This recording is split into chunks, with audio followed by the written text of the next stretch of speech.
İmam Səccadın günahlarının örtülməsini və hadisələrdən salamatlıq diləməsi.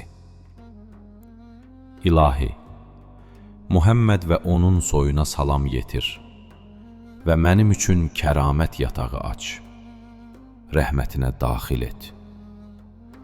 Öz cənnətinin qəlbində mənə yer ver, məni özündən uzaqlaşdırmaqla xar etmə.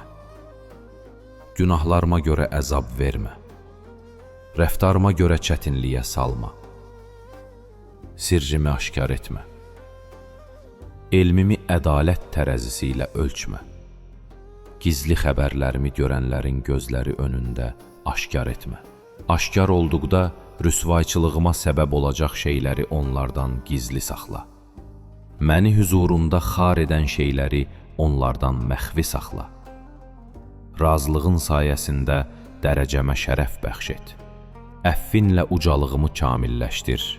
Məni sağ tərəf sahiblərinin zümrəsinə daxil et.